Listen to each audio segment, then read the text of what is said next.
Salut!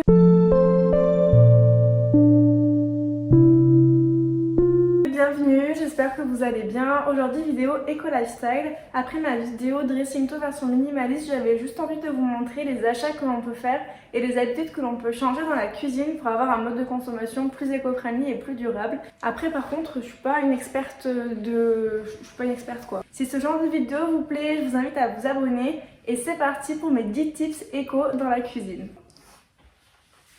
La première chose dont je voulais vous parler, c'est les achats en vrac. On en entend de plus en plus parler, mais quelque chose que beaucoup de personnes consomment, je pense, c'est du thé. Et moi personnellement, j'achète mon thé en vrac maintenant depuis quelques années. En fait, le thé en vrac, il a plein d'avantages, déjà d'un point de vue économique, puisque là par exemple, vous avez une boîte de 100 grammes, généralement le thé se vend aux 100 grammes.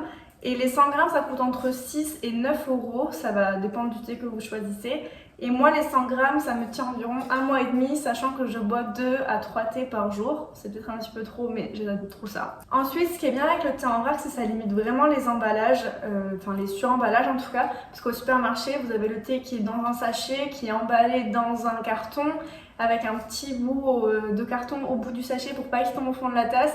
Et tout ça, en fait, ça fait des déchets qui pourraient être évités avec le thé en vrac. Ensuite, ça fait marcher l'économie locale, puisque généralement, le thé en vrac, on va l'acheter dans une épicerie ou alors chez un torréfacteur ou un commerçant.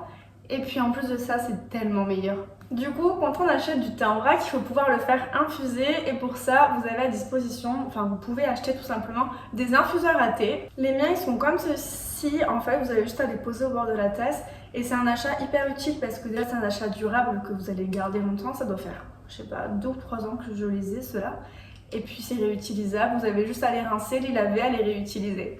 Pour finir dans la thématique du thé, quand vous recevez du monde ou que vous savez que vous allez avoir un goûter ou je sais pas, enfin, on s'en fiche, il n'y a pas forcément de raison, vous pouvez investir dans une théière en verre ou en fonte avec un infuseur intégré directement dedans. Ça permet de faire de plus grandes quantités de thé ou toute autre boisson, puis je trouve que c'est quand même assez esthétique. Voilà. Ensuite, ce que vous avez aussi qui est très utile, très pratique en fait, c'est une carafe en verre ou une carafe filtrante.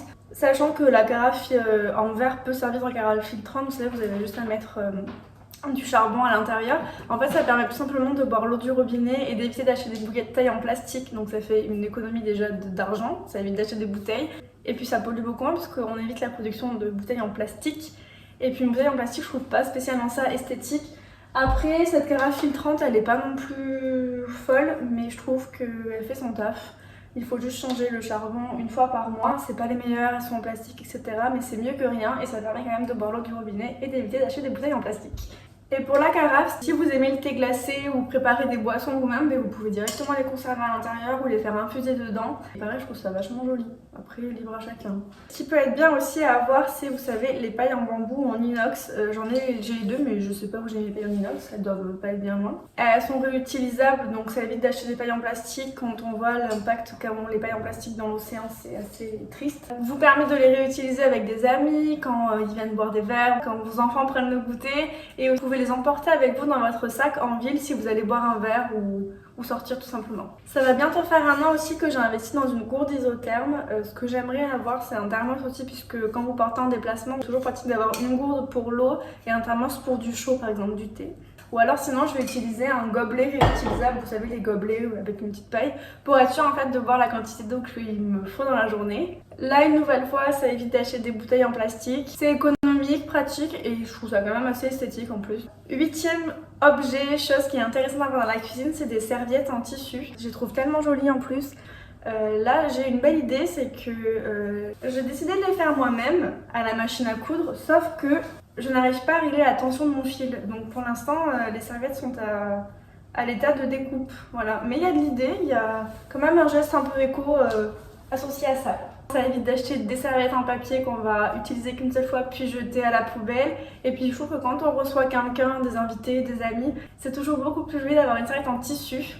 Préférez le coton d'ailleurs qu'une serviette en papier. Les serviettes en tissu, vous pouvez en trouver sur Etsy par exemple. Je pense que vous en avez déjà entendu parler. C'est un site qui permet à des producteurs, à des petites entreprises de vendre leur production. Donc ça vous permet en fait d'acheter par exemple des serviettes en tissu qui auront été faites par quelqu'un en France. Donc vous savez la provenance, vous savez comment c'est fait et puis ça fait marcher un petit peu le commerce aussi. Ce Ce qui peut être intéressant d'acheter aussi et d'avoir dans la cuisine, c'est de l'essuie-tout réutilisable. Ça évite d'acheter du sopalin qu'on va jeter à la poubelle. En plus, le sopalin, je trouve pas ça esthétique, alors que les essuie-tout réutilisables, je trouve ça super sympa dans une cuisine. 9e tips, c'est, vous savez, d'avoir par exemple une pompe à savon ou du savon solide directement, ce qui est encore plus écologique que ça. Puisqu'il y a beaucoup moins d'emballage, vous réutilisez en fait le même contenant et ça vous évite d'acheter des flacons en plastique et ça fait jeter beaucoup de packaging pour juste avoir du savon. Donc l'avantage avec ça, c'est que vous pouvez le recharger. Les recharges, l'emballage est quand même beaucoup plus fin et beaucoup moins conséquent qu'un truc de savon en plastique comme ça. Et le mieux, je pense, sinon, c'est vraiment d'avoir du savon solide au bord de l'évier pour pouvoir juste se laver les mains. Et enfin, pour terminer, ce que moi j'ai acheté et qui me sert tellement, c'est des boîtes en verre pour la consommation des aliments au frigo. Ça évite d'utiliser du papier cellophane, du papier film et ça offre vraiment une meilleure conservation des produits, sachant qu'en plus vous pouvez passer au four, au micro-ondes. Plutôt cool. Voici pour cette vidéo. Je voulais vraiment vous montrer qu'en changeant quelques habitudes et en faisant d'autres achats, il était possible de faire des achats écologiques, durables et en plus de ça esthétiques. Si vous avez des tips dont je n'ai pas parlé dans cette vidéo, dites-les moi, c'est toujours bon à prendre. Si vous souhaitez me retrouver sur Instagram, j'ai mon Instagram juste ici. J'espère que cette vidéo vous aura plu. Si c'est le cas, aimez-la, partagez-la, abonnez-vous et je vous dis à très bientôt pour une prochaine vidéo.